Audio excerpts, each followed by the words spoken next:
Dr. Amber Archuleta Lucero. I'd like to welcome you back to EPCC Talks.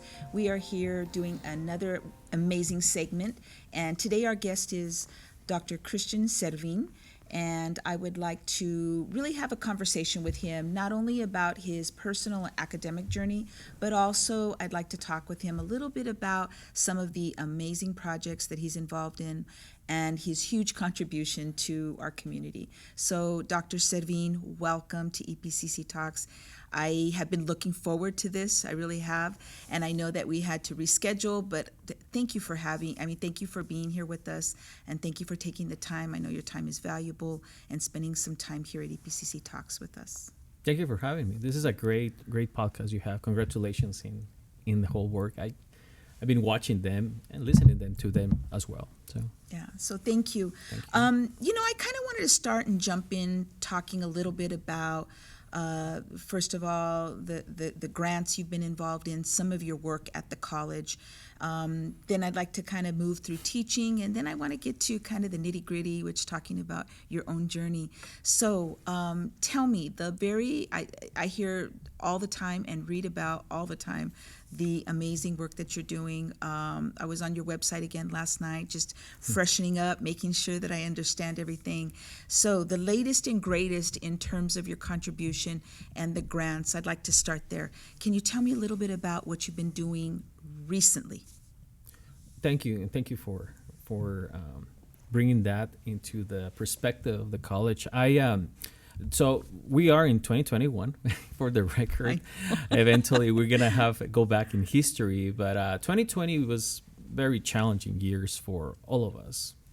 So, but also every time I see challenges, I see also opportunities. I think it was very, very heavy on terms of opportunities as well. So we were lucky enough to write and receive a grant from the coordinating board to create an OER, Open Educational Resource.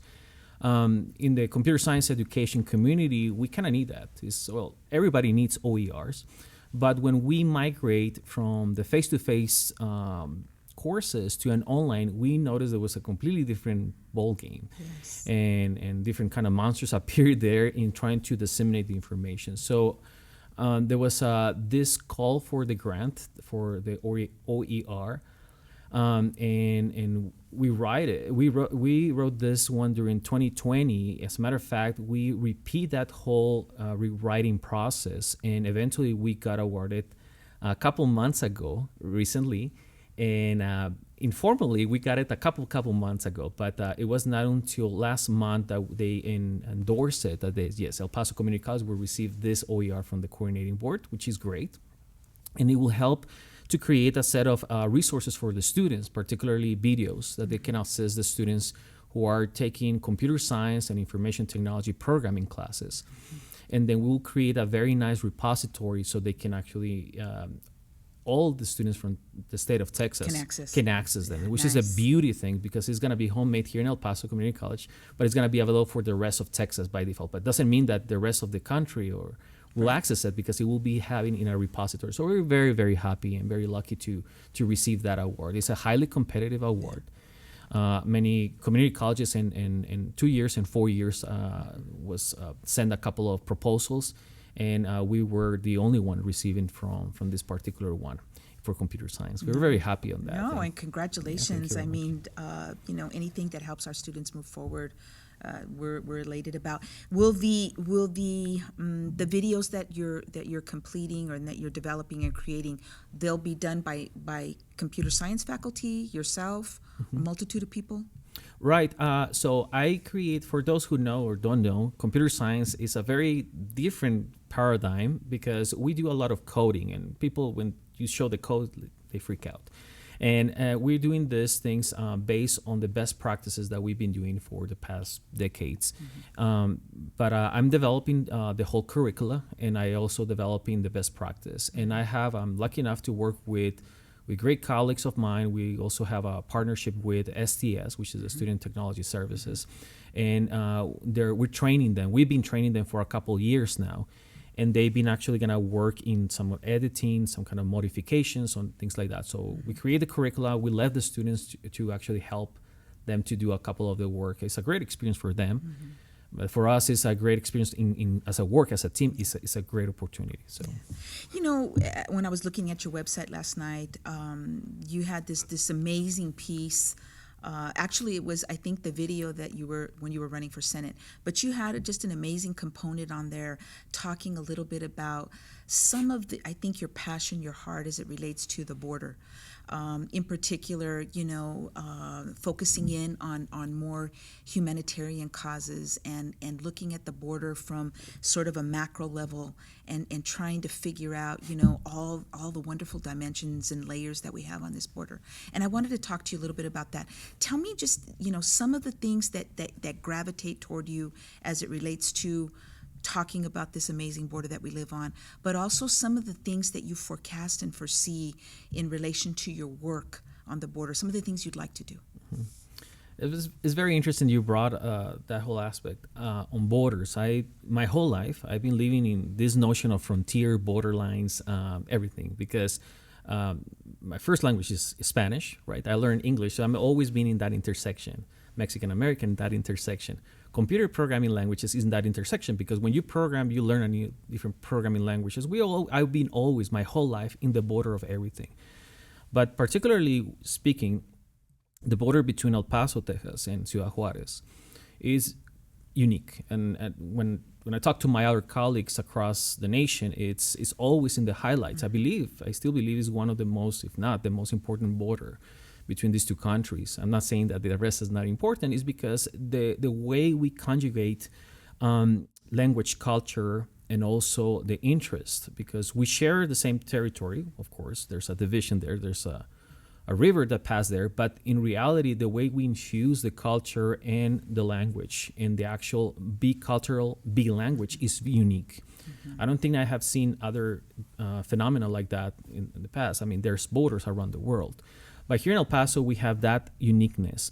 In terms of technology, we also experience a lot of that impact. So we have students, great minds, with a different mentality of how to solve problems. So we solve problems in computer science. They come here, they see the tools. So there's this fusion between that. And I always notice that there is that fusion that it has always caught my attention when we fuse that thing. Talking about social justice, that's a completely different ballgame. And we can see those impacts and those behaviors that we can see in both sides of the border. Most of the work that I do is computer science, but I'm in different committees that we discuss ethics as well, social justice, what is considered to be fair. And fairness is a very complicated concept. When you apply into the border, when you see students from American students who were born in the United States who live in Mexico and vice versa, you see a lot of contrast, and that's the beauty to have this configuration. Of course, we talk about economics as well. There's a lot of impact, the borders between cargoes and whatnot. So it's a completely different ballgame. For me, I've been experiencing the whole borderline my whole life. When you commute back and forward, and when we see our students to go in commuting back and forth as well. So I think it's just amazing. You said something key when you were talking about language, and I think one of the things that I find, maybe it's just the circle of people that I'm around, is that when you're talking about computer science and you're talking about this language, I think there could be an intimidation factor, right? You see the code. I don't know. Maybe it's too many Hollywood movies we see, but you run into this sort of fear in terms of that. Tell me how some of the things you've learned instructing, being a teacher, mentor, as you sort of begin to bridge the gap between that intimidation and fear and the beauty of what you do, and sort of marrying those two things with your students. That's a beautiful intersection. And Hollywood, it makes a lot of to see computing that you're a completely different person, you're a hacker, and just go to that corner, trying to go and sit down in that corner of Starbucks and all the passwords they get there. And it's not that they're very far away from reality. The only thing that is that I have noticed that there's a misconception about the concept of hacker. And I always tell openly, I do train hackers. I mean, that's what I do. And the problem with the word hacker is that they have this negative connotation of that discusses bad things. And in reality, hacker was a word that was invented back in the 1950s, which really explains that you know a lot. That's basically what it does. So I decide to reconfigure that word. So I'm working towards the redefinition of that word. I train ethical hackers. That's what I do in my classrooms. I train activists that will actually recognize social justice and interesting aspects of software and put it together and create software that helps communities, helps the society. You need to think a little bit in the black hat hackers in order to be white hat hackers. That's the definition that society has created. In reality, we're all gray hackers, gray hat hackers.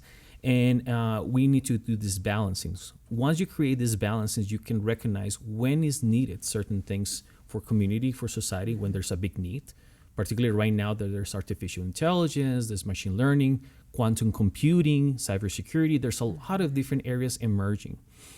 Going back to your question and the concern about when you see these students, when you learn intimidations, when you go to the code, mathematics, and all that thing, it is true. When you go there, the very first thing they tell you, are you good in math? Because if you're not good in math, you're not going to make it. And in theory, it is true. But in reality, math is everywhere, even in arts, humanities. I mean, computing in reality is full of, right now we have, all of us, we have a cell phone. So we all actually giving up certain rights by using certain technology. Students shouldn't be so intimidated when they go to computer science or information technology or cybersecurity. They should recognize that there's opportunities. Yes, there's hard work. That's why not many people go into that aspect, and that's why the world needs help. So it is intimidating, but everything is intimidating. It's the same situation when you go to arts and humanities. Correct. So that's my philosophy behind that thing. We're trying to help the student. That is key, getting somebody into an environment where they can take it down a notch, see somebody who is like them, can relate to them in terms of their own journey. And as we talk about like your own journey and some of the things that I really wanted to get to today was really your personal and academic journey. Tell me a little bit about your parents, your grandparents. Did they go to school? Was school a priority? I often mention those listeners that tune in. My parents didn't go to school. My grandparents didn't go to school. I'm lucky that I got to the place that I'm at. But your own place in terms of your upbringing, your parents, and where education kind of falls within that tenet. Absolutely. Both of my parents, they graduated from university. My mom from UTEP. As a matter of fact, she was an instructor in Lydia Patterson High School. And then my father, of course, most of his study, he did it in Mexico. And education was a priority in the sense like make sure you study something in order to survive. That was the mentality, right?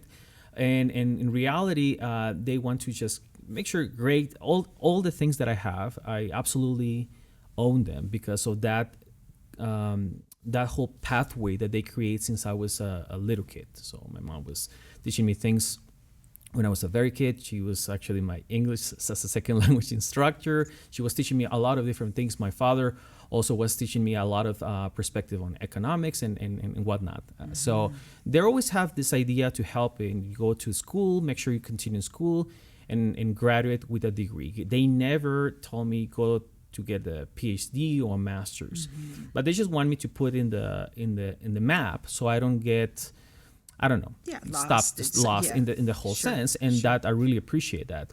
I have been always a nerd and a geek, so I love school. And of course, when I was in my high school, I did it in Ciudad Juarez, and Tec de Monterrey.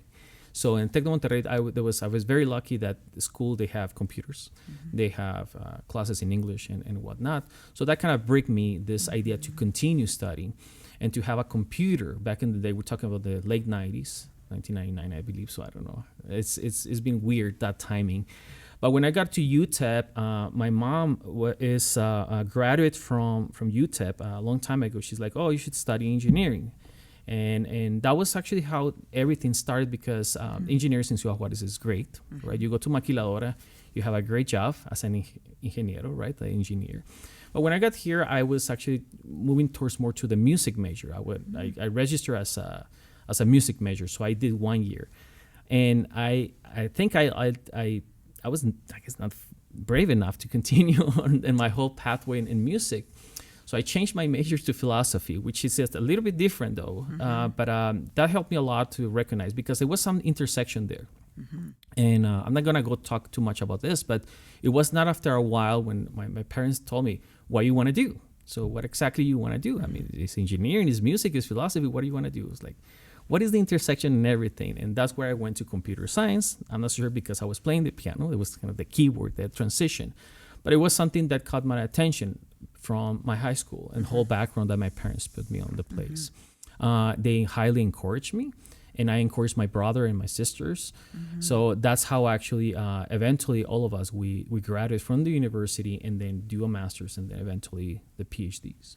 You know, and I think, listening to you talk about, just the love of education. I mean, the curiosity of just one's mind wanting to figure out this, and maybe that door opens and it's not, and then this other thing, enlightens us. I mean, I think that's the beauty of really what we do too as instructors, right? Hey, here's a smorgasbord of all these amazing things, see what you want to digest, look at the nutrients, look at the value of that. And so I think that often, that love of education sort of carries on. I think it's lifelong. You're both of us still learning, you're thinking, you're wanting to create this.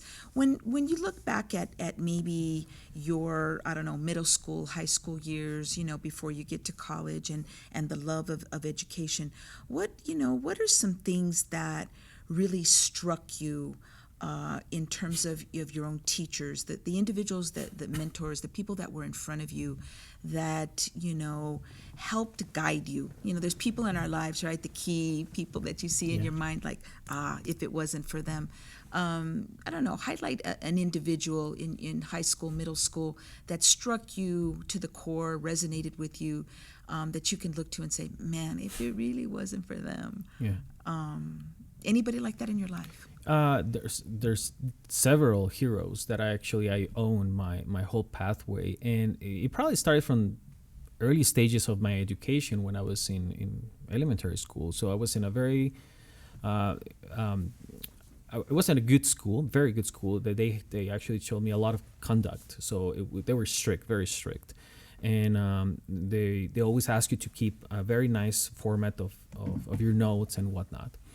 And that kind of connect a lot of different things. Of course, my parents play an instrumental piece to connect that part on trampolines between point A to point B to point C.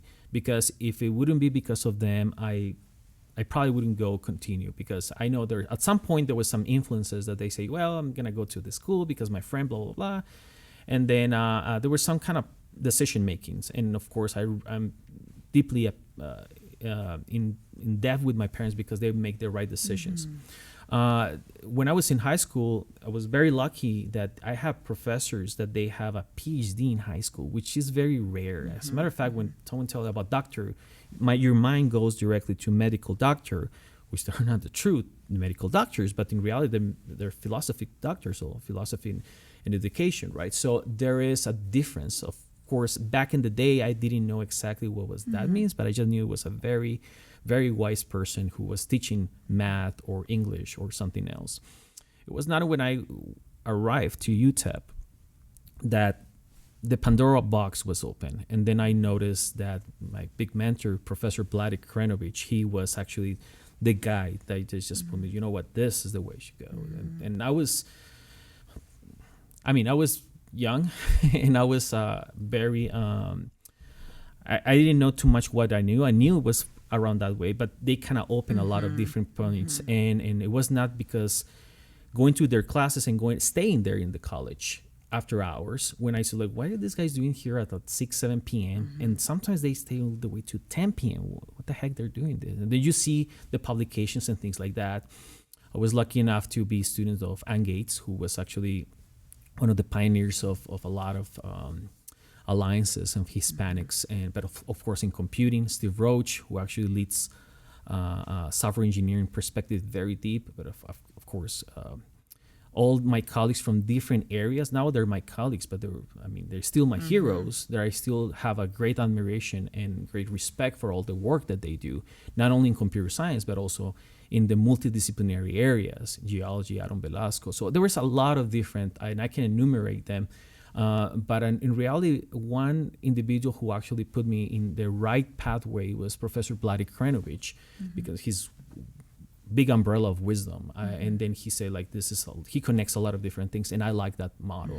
And I started to learn from him, of course. Hopefully one day I can just learn this piece from him in reality, a little bit, because it's big spectrum on that. So there's a different instrumental individuals to help me out to build my pathway. And yes, it starts from the very, very moment of time that I went to education. And yes, to answering your question, education is probably the most important thing for me, that I can just put all the efforts of education. And it started from the kindergarten all the way to right now. I'm still learning. For my mom said, why are you still in school? Because I'm still at school. I'm a professor, but in reality, it's a different shape, a different capacity. And this is what I'm showing to my students as well every day. And as you do that, as you engage on a daily basis with the just phenomenal students that we have, that are eager to learn, that are eager to make their own pathway, how is it that you relate best? I always say that the individual that I am right here with you is the individual that you're going to see at the gym, is the individual at the grocery store, is the individual that you'll see in the hallway. It's consistent, because I want to be my best self. My best self is being who I am. So, in a way, I'm always trying to figure out, relatability. How do you relate to your students? And I don't know what works for you. What are some best practices in terms of being who you are, sharing who you are, and then moving our students to yet another level in terms of who they can be? Yeah, that's a beautiful question. And I still trying to answer that question, because there's different capacities and different shapes of how to relate to the student. And when I was started to teach back then, I was a TA first and then become a lecturer at UTEP. I noticed everything in a completely different perspective. But I wanted to keep the highly motivated aspect from the student versus the lecturing thing with the PowerPoint, which I hate. I mean, nothing wrong with that thing. It depends, right? Because there's too many PowerPoints. Now there's too many PowerPoints now, right? So at some point I just toss all my PowerPoints, like, you know what, let's do this. And then I went to the level to see, like, what is exactly that you don't understand. And there's one aspect called cognitive dissonance, and this is a principle probably most of you know, but if you don't know, is when there's confusion. And I love that part. So I love to be in this intersection of confusion. And every time, that is one of the main reasons I stay in a community college. We have a very unique population of students. English as a second language, returning mothers, students from the military, early college, high schools, transfer students. We have a completely heterogeneous community of students. Great students, full of confusion.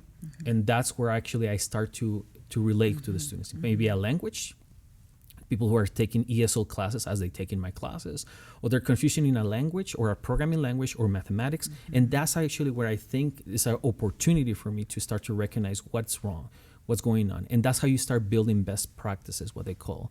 And I think it's a great opportunity. Community colleges, they open that gate of opportunities for an instructor. If you want to teach in this type of community, is like the holy grail, right? It really is. It is, because every class that I have teach for the past 15 years has been different. I haven't teach a class the same way. The content might varies, and some of them maybe 85-90% of that is still the same, but I have never teach class the same. Right. Never. And that's one of the confusions that I got with my colleagues, is like, we've been doing this for forever, right? It's like, I have never done that. Like, all my semesters are different. Even in the same semesters, if I teach the same course, 3 different sections, all the different sections are different. It's a lot of work, but they're different. Well, and I think the dynamics of that group, one has to know their audience, right? Absolutely. Who is in front of them? It's going to be this certain objectives that you're aiming for, but the feel and the move of the classroom is just amazing. And then, I think you said it, the teaching at this level at the community college is I mean, I wouldn't hope for anything else. I mean, this is the place that I need to be. And I wanted to ask you, if you could look back at maybe your younger self, a younger Christian growing up and thinking and moving and doing the things that you've done, what would some advice, some advice you can give to your younger self? God, okay, that's a very nice, interesting, and philosophical and deep question. I think education is very important, Christian. So pay attention to that, but pay attention in other things. Yeah, because there is friendships, there's opportunities out there, there's community, of course. Everything. The books are great, and talking about myself, I learn a lot from the books, but I also learn a lot from people. And every day, like every single day, you go to Starbucks or you go to any place that you like, you learn from the baristas. You stay there and you learn from the environment. You go to Whataburger, you learn exactly everything, the dynamics there. So you learn a lot. Every day is different, and every day is a big bang. And when you see a lot of big bangs during the whole life, you see patterns. And the patterns is friendships. There's loves, there's family. There are your instructors. There's the community. There's the environment. So pay attention on those in the future. And this is what I'm trying to tell all me, that there's a lot of opportunities, but also there's opportunity to help the whole world. And this is something that it took me a while to recognize that perspective. And I'm still learning. I don't think I have learned completely, but that's something that I have seen even in my classroom with my students. You can see that they have their own background, they have their own problems, they have their own context, their own culture, their own language. You're trying to put in the same plate and try to solve a problem. Yeah, but education is important, but also there's other things. That's what I try to tell myself. In the future, maybe we can write a program in a quantum computing, go back, do something like that and make it better. So that's what we're trying to do. Yeah. No, I appreciate that. Trying to figure ourselves out. At the same time, you have a wonderful group of people in front of you at any given time. And at the same time, learning sort of the appreciation of being just sort of in the moment of things, right? I think so. Recognizing all the goodness around us. So, I mean, it has been, I just wanted to thank you from the bottom of our heart. And I say our heart because I do have a co-host, Claudia Chacon, and she'll be back with us the next time. So on behalf of Claudia and I, thank you again for coming and speaking with us. Very grateful. And you are welcome at any point to come back and, speak more about this. I know that, the projects continue and the work continues. And so open invitation at any point to come and talk to us. But really, thank you again for sharing with us a little bit about, yourself. I think it's important to talk a little bit about who we are as people, but also about the things that you brought to our community, El Paso Community College. And I think the thing that I have learned from you over the short time that we've spent, and we've done some things outside just in terms of the Senate and other work, is that you bring your A game each and every time that you come to everything. If it's this podcast, if it's in the Senate, if it's writing an article. So thank you for that, because I think iron sharpens iron. And so on behalf of EPCC Talks, thank you so much for coming, and we appreciate all of your time.